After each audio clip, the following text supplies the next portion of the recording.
Singapore, in the latest twist in the drama-filled nuclear talks with North Korea's Kim Jong-un, President Donald Trump announced on the eve of their historic meeting that he will be leaving Singapore early because the nuclear negotiations have moved more quickly than expected. That was before the two had even met, and it was not clear whether it was good news or not.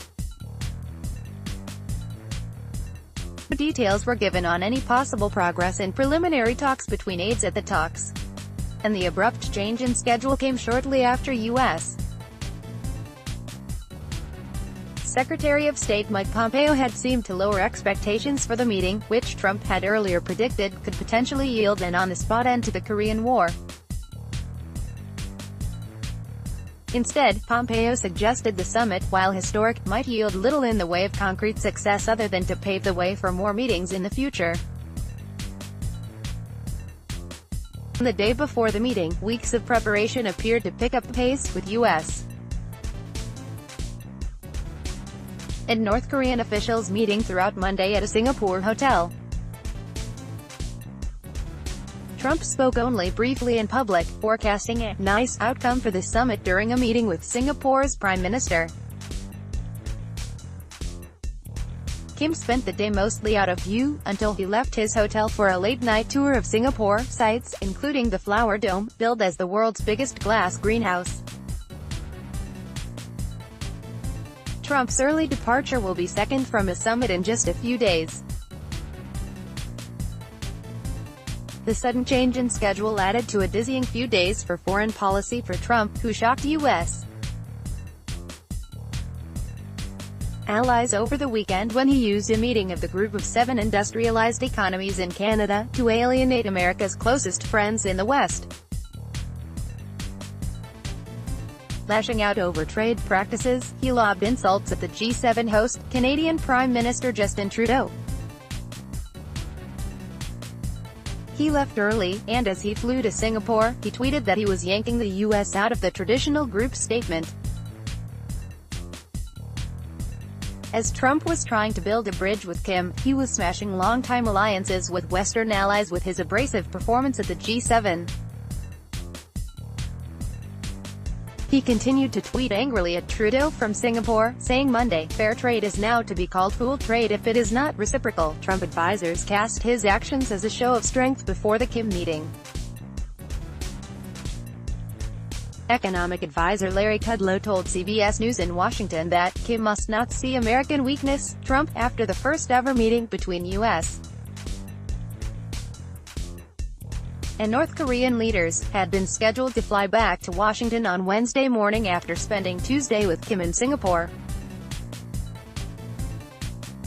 But on the eve of the summit, he altered his schedule, opting to return at about 8 p.m. on Tuesday after a full day of meetings with Kim, almost 15 hours earlier than previously anticipated. The discussions between the United States and North Korea are ongoing and have moved more quickly than expected, the White House said in a statement. U.S. and North Korean officials have been holding preliminary meetings in the run-up to the Tuesday summit. In recent days, Trump had suggested the meeting could last days, potentially even resulting in a nuclear deal. But U.S. officials have since avoided such lofty declarations. Abbreviating the meeting to a single day could make it easier to cast the summit as an early, symbolic opening, rather than a substantive negotiation in which a lack of tangible progress would suggest failure on the part of the negotiators. The White House said the summit was to kick off at 9 a.m. Tuesday. After greeting each other, an image sure to be devoured around the world, the two leaders plan to sit for a one-on-one meeting that a U.S. official said could last up to 2 hours, with only translators joining them. The official wasn't authorized to discuss the plans and insisted on anonymity. The day-long summit will also include a working lunch and a larger meeting involving aides to both leaders, the White House said. On the U.S. side, Trump was to be joined by Pompeo, Chief of Staff John Kelly, National Security Advisor John Bolton and U.S. Ambassador to the Philippines Sun Kim, along with a few others. After concluding the summit, Trump planned to speak to reporters in Singapore before flying home, the White House said. Pompeo, addressing reporters ahead of the summit, said the U.S. was prepared to take action to provide North Korea with sufficient certainty that denuclearization is not something that ends badly for them. He would not say whether that included the possibility of withdrawing U.S. troops from the Korean peninsula, but stressed the context of the discussions was radically different than ever before. "I can only say this," Pompeo said. "We are prepared to take what will be security assurances that are different, unique, than America's been willing to provide previously." In Singapore, the island city-state hosting the summit, the sense of anticipation was palpable, with people lining spotless streets Monday waving cell phones as Trump headed to meet Singapore's Prime Minister Lee Hsien Loong. As Trump and Lee sat down for a working lunch at the Istana House, Trump sounded optimistic, telling Lee, "We've got a very interesting meeting in particular tomorrow, and I think things can work out very nicely." Trump also called the leaders of South Korea and Japan in advance of the summit, Pompeo said. Meanwhile, U.S. and North Korean officials huddled at a hotel Monday ahead of the sit-down aimed at resolving a standoff over Pyongyang's nuclear arsenal. Delegates were outlining specific goals for what Trump and Kim should try to accomplish and multiple scenarios for how key issues can be resolved, an official briefed on the discussions said.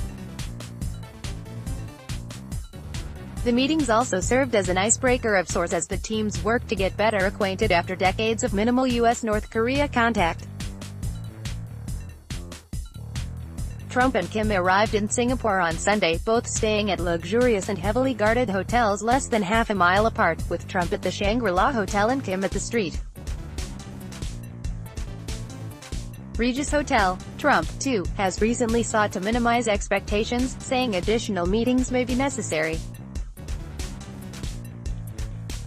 Asked Saturday about his goals, he said, "Well, I think the minimum would be relationship.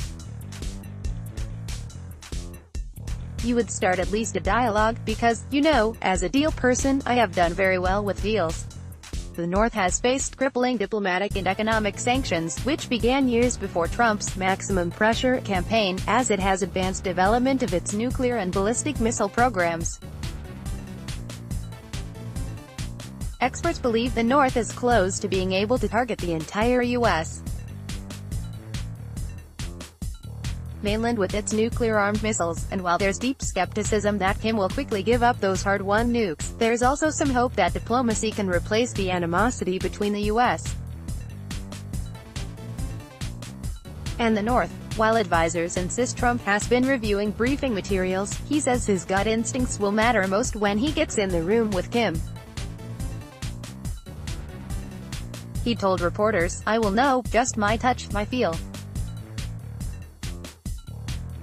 That's what I do." Politics in the latest twist in the drama-filled nuclear talks with North Korea's Kim Jong-un. President Donald Trump announced on the eve of their historic meeting that he will be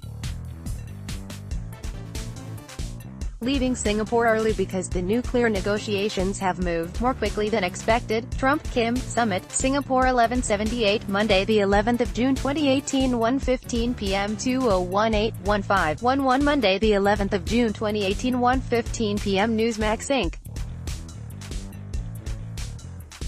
Newsmax Inc.